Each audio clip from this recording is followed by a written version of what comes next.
$9. I'll take it.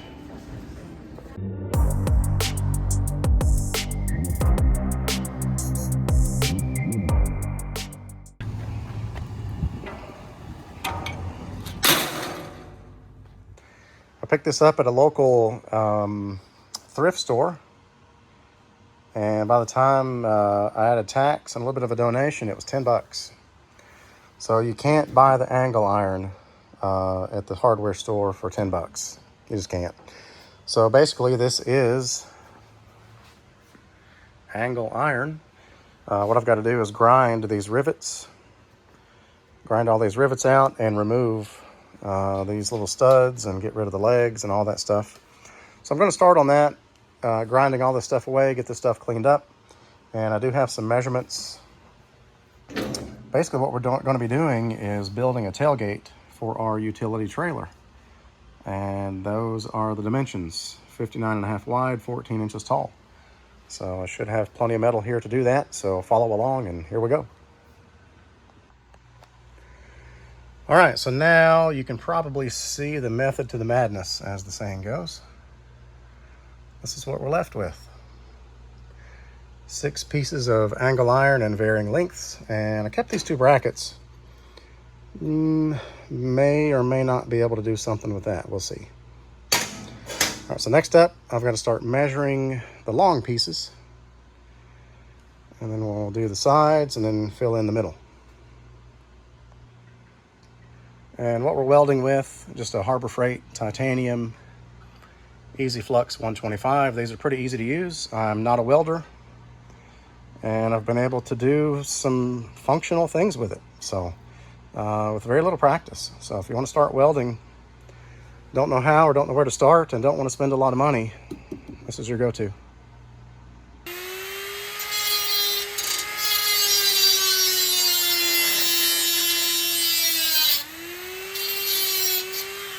All right, I think I have a rough draft of what I'm trying to achieve here. And what I'm not trying to achieve is perfection. That's pretty obvious, right? So I've got a framing square, I guess you call this, just to make sure these 2 pieces are square. And I'm going to end up going a little taller than I had originally planned because, it's less cutting. So let me get some boots and other things on here. I'm trying to get a couple of welds on this. Maybe I'll do the other side and try to get at least the basic frame welded up tonight. I did grind all of the paint off of the areas I'm going to weld. You got to be sure and do that. Not sure I did it all down there, but we'll check and see. Anyway, so here we go.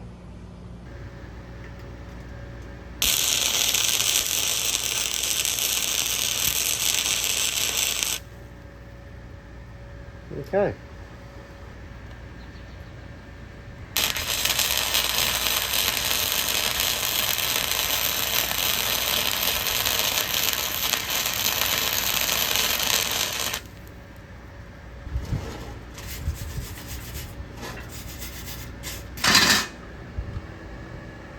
Alright, so that's what we've got so far on the outside. And that's on the inside. It kind of looks like a scarab. You know what a scarab is? All right, so let me try to fill the rest of this in. I've got to wire brush that some. See if I can fill in these gaps and see what we got.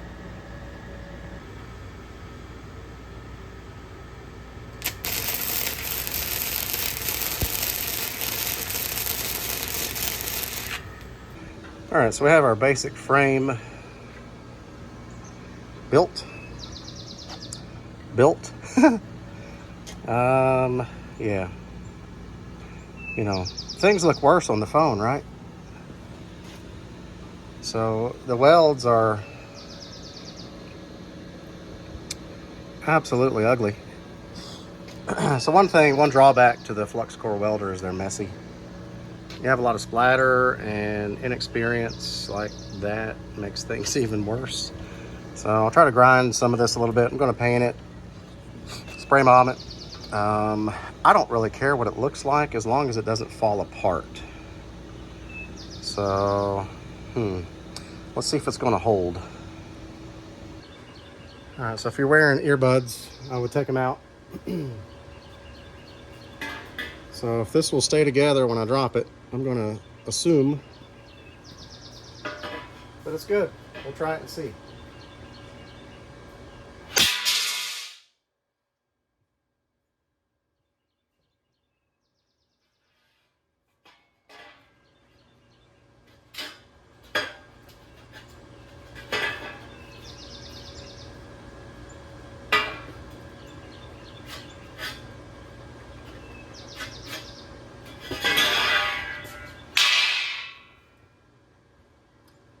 All right, well, so far so good. I think once I get some additional supports in the middle, that's going to help as well. So I shall continue.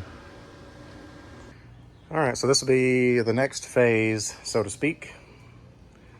The frame is put together. We did end up at 59.5 inches wide, which is exactly where I needed to be, was 59.5 wide. So we're good there. Ended up being about 26 tall, and that's okay.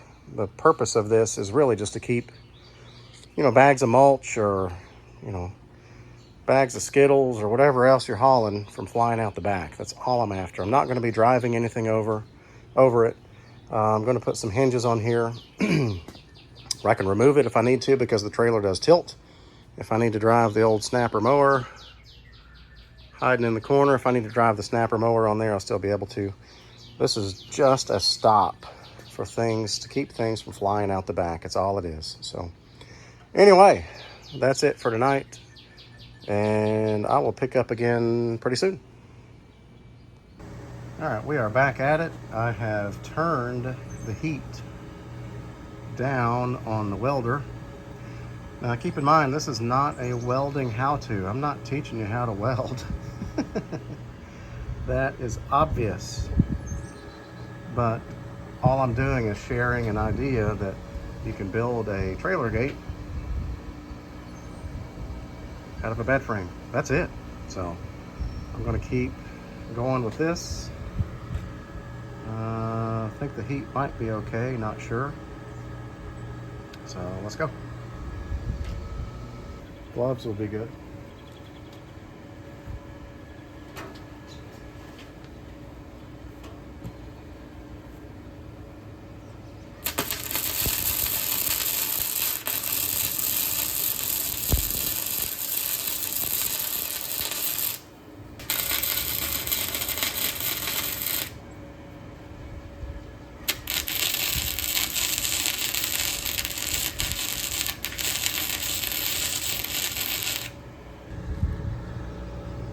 These are looking better. I need to knock the slag off at the top there and see what it looks like, but I think it's going to be okay for what I'm doing with it. It's let's just say it looks better in person. All right, so I'm going to move up here. That's going to be kind of a before shot.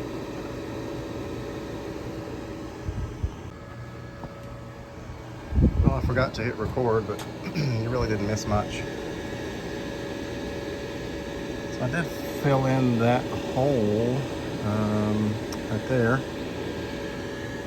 So I'll let this cool off and see if we've added any. Oh yeah, it definitely feels stiffer. Cool. All right, so I believe the frame is finished.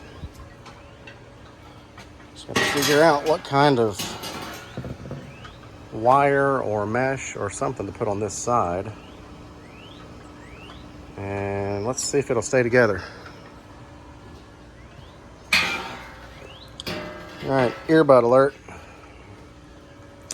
All right, place your bets. Will it stay together?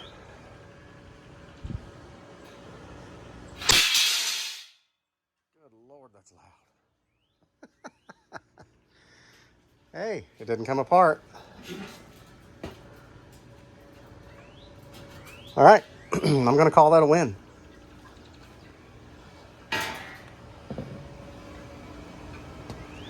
Excellent. We have a tailgate. Just got to figure out what to put on this part.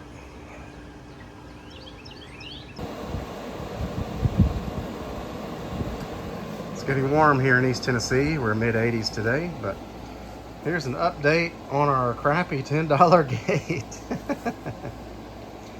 I think it's going to be okay. I'm going to go tomorrow and see if I can find some hinges. And the mesh, I guess if you want to call it that, is just leftover welded wire fence from a previous project. So it's going to serve the purpose, and that's really all I'm after, is just a simple tailgate, just to keep stuff from flying out the back. So I'll follow up once I get some hinges. So one thing you need to pay attention to inside the door here, that's where you load your wire, but important information, material thickness. That'll kind of tell you where to start your settings. And I didn't pay attention to that before, and that's why I was melting everything in sight. So I did adjust those down, and that's probably the best looking weld yet so far. So not that it's good or great, but that's the best I have on this project. All right, it is a rainy day here in East Tennessee, and our tailgate is finished. I spent more on the hinges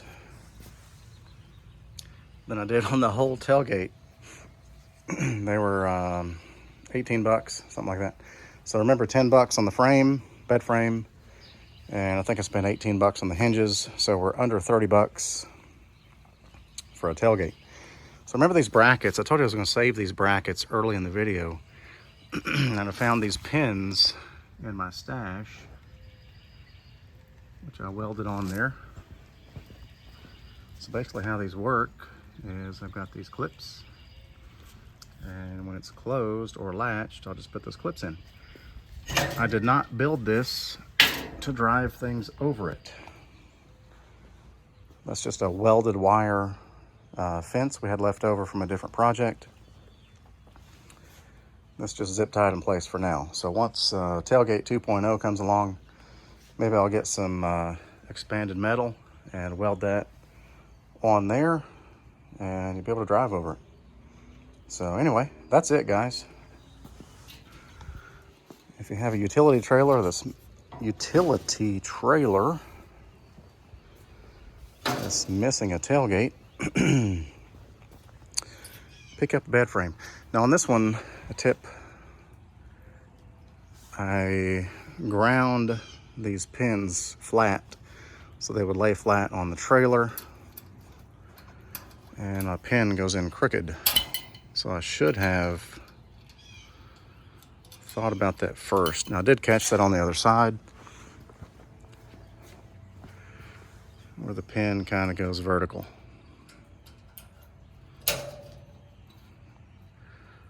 So that is that. We have a tailgate. It was cheap, made it myself. The welds kind of got better as time progressed. Just check your settings, your heat and your wire feed settings on your welder. That's going to vary per your metal thickness. So anyway, pretty confident it's not going to go anywhere or fall apart. I'm not driving over it. It's just to keep junk from flying out the back. So I'm probably going to spray paint this and call it a day. Thanks for watching.